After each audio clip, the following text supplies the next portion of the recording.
Dolores has been in an accident. She's hurt and on the way to the hospital in an ambulance right now. My husband, Noah, suddenly called and said in a panic.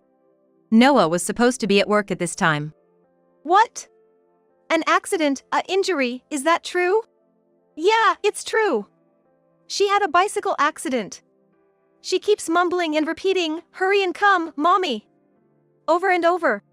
Our daughter, Dolores, was in the midst of her summer break and, after lunch, rode her bike out to play with friends. What? No way, Dolores. Dolores? Ah. The moment I mentioned Dolores's name, Noah's previously energetic voice suddenly halted. Then, regaining an unnatural calm, he said, "Forget what I just said." Anyway, and without waiting for my response, he unilaterally ended the call. Noah's behavior worried me, but at the moment, all I could think about was the injured Dolores. I rushed out the door so fast that I didn't even stop to change. As I burst outside, someone came running toward me and our heads collided. Ouch! Mommy, you gotta be careful, or you'll end up in an accident too. Good thing I was wearing my helmet. There stood Dolores, looking no different than she did before leaving the house. My name is Olivia Ichimura, a 42-year-old part-time housewife. After becoming a bit sedentary in my adult life, I joined a community tennis club, where I met the man who would become my husband, Noah Smith. Neither of us remember who approached the other first, but soon enough, we were dating.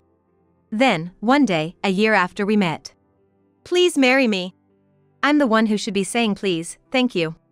Noah, with his pure, sparkling eyes, confessed his love like a boy, and my heart was deeply touched. Almost a year after our wedding, I gave birth to our first daughter, Dolores. Look, doll, Daddy's home.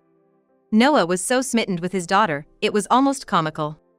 Watching them together warmed my heart, reassuring me I made the right choice marrying him.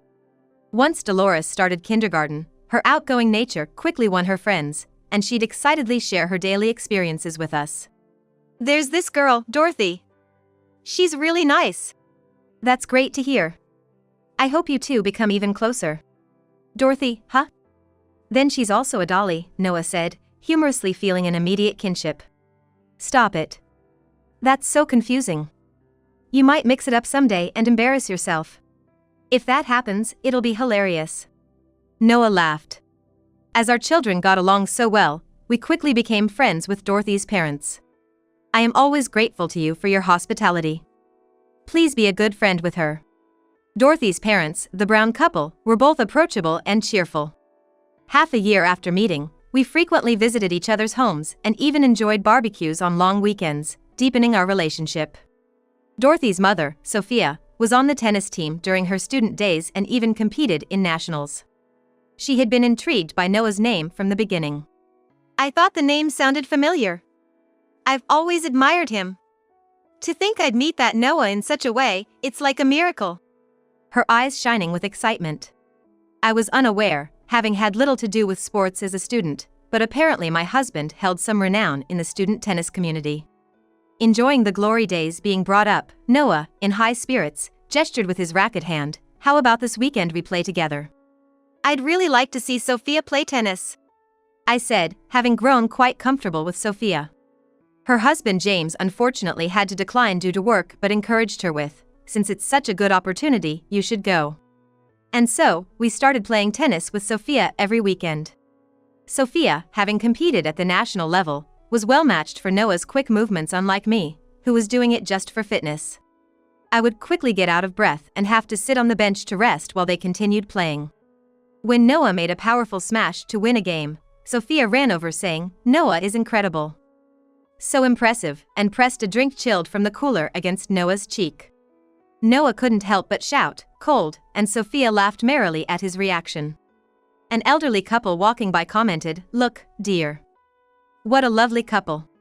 Yes, we had our days like that, they reminisced, looking at Noah and Sophia as if they were a couple. Thinking about it, Noah and Sophia could very well appear as a couple to outsiders. Which made me feel a bit blue. Whether Noah knew about my feelings or not, he began going out to play tennis with Sophia whenever they could find time, even when I wasn't around. Did you go out with Sophia again, just the two of you? I would have come along if you had asked me. I found out that the two of them had gone out to play tennis only after the fact, whenever a sweat-drenched Noah returned home and I saw his tennis bag. I thought you'd be tired from household chores and your part-time job. I was trying to be considerate, you know.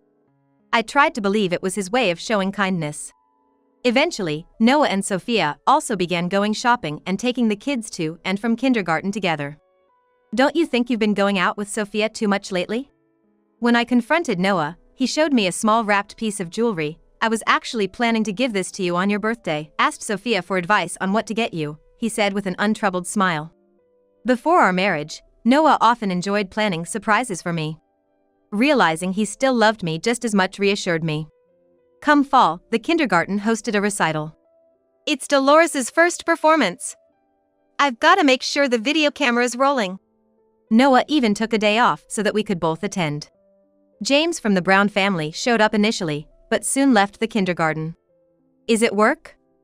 Must be tough. James looked uncomfortable and replied vaguely, well, that's it, and quickly walked away. I'm sorry. Recently, he's been in a bad mood because work isn't going so well, Sophia apologized in his stead.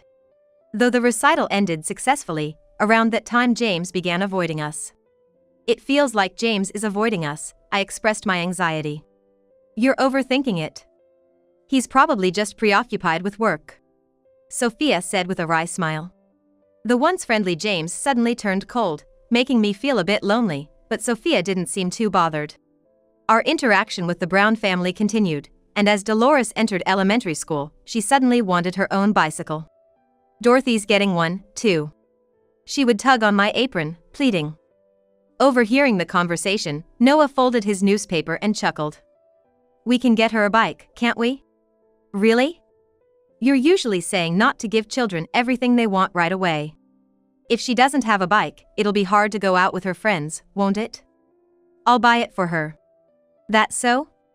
If you say so. Though surprised, I chose to trust Noah's kindness toward his daughter.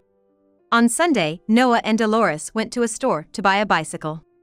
Coming home, Dolores proudly wore her brand new pink helmet, checking herself out in the mirror repeatedly. Mom, Dorothy and I got matching helmets. Dorothy's mom said this suits me best. Sophia was with you? Well, yes, something like that. Noah replied awkwardly. By the time Dolores reached second grade, it had become normal for her and Dorothy to go out on their bikes together. Do your homework first. I will after I get back. That was our typical mother-daughter daily exchange. During the summer break, we hadn't gone on any trips because of Noah's work, but Dolores was happy to spend plenty of time playing with Dorothy. After finishing lunch, she'd hastily set aside her summer homework and rush out on her bike. It happened one evening. I received an urgent phone call from Noah. Doll's been in an accident. She's on her way to the hospital in an ambulance right now. What? An accident, she's injured, is that true? Yes, it's true. She crashed her bike. Dolores is in the ambulance, repeating deliriously over and over. Come quick, Mommy. That can't be, Dolores. Doll? Noah's vigorous voice suddenly faded. Then, regaining an unnatural calm, he said, forget what I just said. Anyway, and ended the call abruptly before I could reply. I was concerned about Noah's behavior, but at the moment, I could only think about Dolores being injured. I rushed out without even changing. The moment I left, someone came hurtling towards me from outside, and we collided heads. Ouch! Mommy, if you panic like that, you'll have an accident. Good thing I was wearing my helmet. She was there, just as she was before I left. Dolores, are you okay? Are you hurt anywhere? Don't you have any injuries? As I checked her, asking rapidly. Dolores frowned as if tickled and reassured me, I'm fine with things like this. Are you okay, Mommy? I just got a call from your father saying you had an accident on your bicycle. What's that about? I don't know anything. She replied, looking genuinely clueless with round eyes wide open. He said you were on your way to the hospital in an ambulance. That's a lie. I'm fine. Look, no injuries anywhere, see? Brushing the sand off her pants and twirling around to show me. Indeed, Dolores didn't seem to have any injuries. Was it a mistake? Was I dreaming? But checking my phone's call log, I saw that Noah had indeed called 10 minutes earlier. And now I remembered his odd parting words, "Forget what I just said." When I tried calling Noah back, after a few rings, I was connected to Noah's despondent voice. "Noah, Dolores is fine. Just got home and doesn't seem injured at all. What's going on? What was that call about?" "About earlier, that's why it's nothing." "Forget it, ha ha ha," he said, trying to laugh it off. But in the background, there was the sound of commotion. "Check for any abnormalities in the brain. Hurry up." "Yes, doctor," came a response, clearly tense and urgent. "Are you sure it's nothing? Because I can hear something in the background." "It's the TV. At work, we've started watching medical dramas while we get on with our tasks," Noah said and hung up before I could respond further. He's too busy to call but can watch a TV drama? No matter how much I redialed, Noah's phone was off. As darkness fell and I thought about reheating the soup for dinner, Noah called again. "Sorry, work won't finish today, I need to stay over." "Okay." I hung up nodding, reheated the soup, and sat down for dinner. The next day, Dolores came back from school with a grim look on her face. Ordinarily, she'd be rushing out on her bike to play by now. "You see, today at school, the teacher told me that." According to her story, yesterday, Dorothy had been in a bicycle accident and had been taken to the hospital. The teacher didn't know the extent of the injury or any details. Yesterday's bike accident. Noah's strange phone call came back to me. I couldn't help but think it was related. I said goodbye to Dorothy yesterday and that's when it happened. She said as she looked back on the previous day and burst into tears. "I want to visit Dorothy in the hospital." So, I quickly got ready and we headed to the hospital where Dorothy was reportedly admitted. Dolores! You came! As we entered the room, Dorothy seemed much livelier than I expected, and I breathed a sigh of relief. Sophia was sitting beside the bed. "Olivia, Dolores. Thank you for coming." Yet for some reason, she quickly averted her gaze from me. I was shocked. They told me she was rushed to the hospital after a bicycle accident. According to Sophia, Dorothy's injury was just a small fracture in her arm, and they didn't expect a lengthy hospital stay. "I'm sorry. It seems like we've caused Noah some trouble too." At that moment, I responded with a puzzled, "Eh? Why would Noah's name come up in this situation?" True, I had received that strange phone call from Noah about my daughter's bicycle accident the previous day, but Noah had repeatedly dismissed it as a mistake. "Why do you mention him? Is he related to this accident?" When I asked, it was Sophia's turn to look surprised. "Eh? You mean Noah didn't tell you about Dorothy's accident?" I explained that I had learned of Dolores's accident through information Dolores received from her school teacher. Sophia let slip a regretful "oh no," and displayed a clearly guilty expression. There must have been some truth behind that earlier call. I found myself having no choice but to believe it. "Can you tell me what happened yesterday?" I asked, attempting to keep a smile and remain calm. Sophia stammered, unable to answer smoothly. "You see, Auntie, Dorothy began narrating what happened during the accident with no regard for adult concerns. Indeed, she had been involved in an accident just after parting ways with Dolores. Dorothy mentioned catching sight of Sophia and Noah holding hands and walking in the distance, and when she tried to approach them, it happened. "Whoa! Dorothy! Stop!" Sophia tried to interrupt Dorothy's account. "Go on, please. I want to hear more about what happened." Dorothy smiled and continued her story. She had been trying to get the attention of Sophia and Noah when she unfortunately collided head-on with a pickup truck coming from a side street. Although the truck had slowed down, Dorothy's small body was flung from her bike. Thankfully, she landed on soft farm soil, not concrete, and was wearing a helmet, so she narrowly avoided severe injury.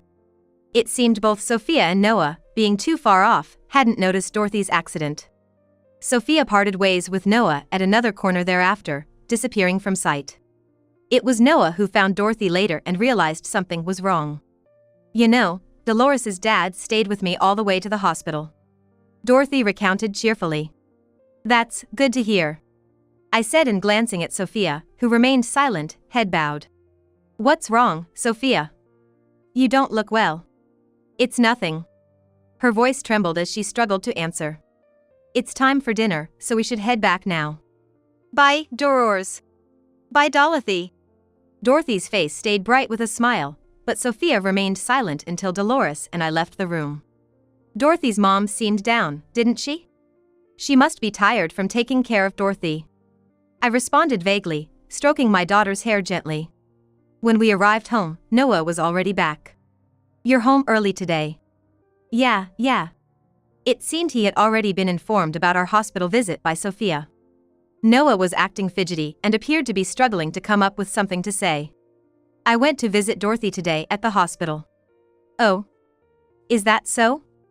How's her injury then? Ah. I didn't mention anything about Dorothy being injured and in the hospital. It could have been an illness, couldn't it? Well, I just had a hunch. Noah was clearly rattled. Well, that's all right. I reported Dorothy's condition to him. But it seems like you know something more, don't you? What could you be talking about? I pressed him about the phone call from the previous day. It was just a joke. I was trying to scare you. But I never imagined that on the same day Dorothy would actually have an accident and be hospitalized. I guess even joking like that can be wrong. Anyway, bath time. I didn't get to take one yesterday because I was so busy. After his flurry of words, Noah hurried off to the bathroom like he was escaping. I could hear him humming along with the sound of the shower starting. Now's my chance. I picked up Noah's smartphone left on the table and opened his email folder. If my suspicions were correct, I'd find some kind of clue. Noah must be communicating often with Sophia, but I found no trace of any exchanges with her in the usual mail folder. I thought it was strange, so I checked the free mail folder as a precaution. The folder was locked, but I remembered something Dolores mentioned before. Dorothy's mom has the same birthday as Grandpa, just one day apart. Trying my father's birthday plus one day, I easily unlocked it. There was a history of exchanges with Sophia packed in it. He thought correspondence through a free address couldn't be traced. The contents of the emails were filled with words of affection that could make the reader blush. I quickly returned the phone to its place as the shower stopped. Noah came out from the bath, still humming the tune he'd been singing, and checked for any new messages on his phone. Expecting a message from someone? No, it's work-related. Noah hastily tried to hide his phone behind him, but it was too late. He didn't realize I had seen everything. For the next few days, we never mentioned Dorothy's accident. Our relationship on the surface appeared normal with routine greetings and small talk. But I hadn't forgiven Noah and Sophia for their secret affair. In fact, I wanted to cut ties and leave this house immediately. But I acted as usual for Dolores's sake. She was keenly observant, even asking if I was feeling all right when I first suspected Noah and Sophia's affair. I didn't want to burden my kind daughter any more than I had to. But I knew a resolution was inevitable. I made up my mind and invited the Shinoda couple over. I have just one chance today. I repeated to myself in the mirror, trying not to let myself back out. Today was a day off for both Noah and Sophia's husband, James. I didn't want Dolores to hear such adult matters, but luckily, she was at school for rabbit duty that day. James said that Dorothy is recovering well. She might be discharged in another 2 or 3 days. That's great to hear. I was relieved by the good news from James. Wanting to finish our conversation before Dolores returned from school, I got straight to the point. Sophia, how long have you been involved with my husband? Whoa, what are you starting with all of a sudden? That's right, Olivia. You don't think Noah and I would have that kind of relationship, do you? Both Noah and Sophia tried to laugh it off. I swiftly grabbed Noah's smartphone from the corner of the table, opened the email, and read the exchange between him and Sophia aloud. Here's the best evidence. Can you explain this? You. When did you? It's outrageous for someone to snoop on another person's phone like that. That's right. Even if you're married, reviewing your spouse's phone without permission is a violation of privacy. The two of them, setting aside their actions, started to blame me unilaterally. So you're admitting to the relationship? They were silent abruptly. No matter what they say, it can't change the fact of the affair. Both of them are aware of it. After a lull in the conversation, James, who had been silent thus far, stood up and scattered dozens of photos across the table. This is. Sophia frantically scrambled to gather the photos, but I was quicker and snatched several of them. The pictures showed Noah and Sophia entering and leaving a hotel. In all the pictures, they were wearing different clothes. It was taken on different days as evidenced by their varied attire. It proved they weren't just meeting once but were often rendezvousing at the hotel. Couldn't be, have you been following us all this time? Sophia glared at James like a demon, but he coolly denied it. I've been busy with work. There's no way that could be. In truth, James had realized their relationship earlier than I did. And he had secretly hired a detective agency to investigate, without Sophia's knowledge. Yet even after the affair was confirmed, James hadn't confronted it, considering the friendship between the children and potential biases in custody disputes during a divorce. But, Olivia, when you asked Sophia and me to come today, I knew this day would come, and I was ready for it. James had decided he could no longer ignore the fact of the affair and brought the investigation report and the incriminating photos with him. Cornered, Noah and Sophia finally admitted to the affair. They had clicked over tennis and started communicating even when I wasn't around. Initially, their relationship didn't go beyond being parents of friends. But eventually, romantic feelings developed. I can't explain it well, but I couldn't get her out of my mind. Me too, Noah. Listening to such statements made me question reality. I wondered if I was still a parent with a child, and I felt like I didn't want to accept the reality. When Dorothy was in the accident, they were returning from the hotel, trying to take separate paths to avoid being seen. Sophia had turned the corner first, oblivious to Dorothy. Consumed with the thrill of spending time with Noah. She didn't notice her daughter reaching out, calling, Mama, Mama. She didn't notice her daughter reaching out, calling, Mommy, Mommy. When Noah finally noticed something was wrong, he rushed to Dorothy. There was the pickup truck driver, and the ambulance had already been called. Inside the ambulance, Dorothy cried out again for her mother, so a conscience-stricken Noah decided to call. But in his panic, Noah dialed my number by mistake. The moment I mentioned Dolores's name, Noah realized his mistake. But failed to find a good excuse in time, abruptly ending the call with forget it. Why did I make such a careless excuse? Noah now can't recall why he said that. I immediately contacted Sophia, and it seems that when she showed up at the hospital room, Noah had just left. He probably suspected that I might come looking for the room after hearing the news somewhere, so he was on the alert. Approaching my home, I couldn't think of a good explanation and ended up spending the night in a business hotel under the guise of work. Well, it's out in the open now, no use crying over spilled milk. All right, I've decided. I'm gonna remarry Sophia. Thank you, Noah. I'm happy too. I was so flabbergasted, I was at a loss for words. Is that really what you two want? James asked with a hint of anger in his low voice. That's right. I've made up my mind.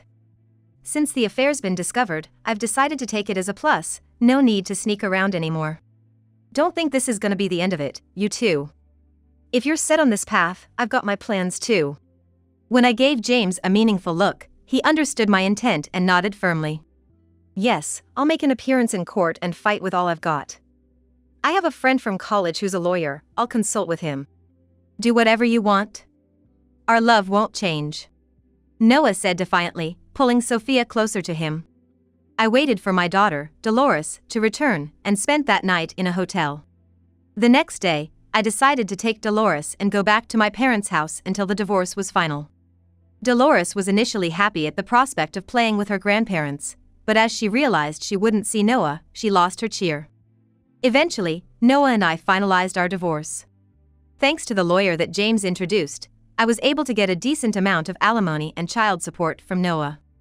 Around the same time, James and Sophia also got divorced, securing their own alimony and child support. Yet, even in such straits, Noah would say proudly in front of Sophia, I get to be with the woman I love. I'll front the alimony and child support. Can't I live with Daddy anymore? Night after night, Dolores would cry from the loneliness of not being able to see Noah. I'm sorry, Dolores. It was all I could say as I hugged my daughter. With the divorce as a turning point, Dolores and I moved to a small apartment. In place of us, Sophia moved into Noah's house. Their happiness at being together without restraint was short-lived. Noah's parents, as well as Sophia's, were not pleased with their relationship. My usually mild-mannered father-in-law was so furious he cut ties with Noah. It was only natural that he had betrayed his beloved granddaughter in the worst possible way. Nevertheless, Noah and Sophia lived carelessly for a few weeks until the rumors of the affair spread through the neighborhood. Soon, they were subjected to scorn wherever they went, and they had to leave town within 3 months. I heard Noah was having a tough time at work due to the rumors. For me, now a stranger to them, their fate didn't matter at all. I threw myself into my part-time job more fervently than ever to support Dolores. I couldn't afford to look back. From time to time, James would drop by with his daughter, Dorothy, to check on us. I brought you souvenirs from my last business trip. Such fine tea leaves. Thank you, as always. Since the accident, Dorothy stopped riding bicycles out of fear. But she still enjoys playing card games with Dolores. Kids are much tougher than us adults think, I mused. I've decided. No matter what happens, I'm gonna protect that child's smile. I feel the same, James said, smiling warmly. Years passed, and both Dolores and Dorothy grew into charming young women who fell in love and got married. Mom, I'm home. Dolores said as she visited my apartment over the holiday break with her newborn girl in her arms. Beside her, Dorothy held her own baby girl. We bumped into each other at the station. Can you believe we were on the same train without noticing? Both of you married and had your babies around the same time? You are inseparable. I laughed. The babies, catching our mood, laughed along with us.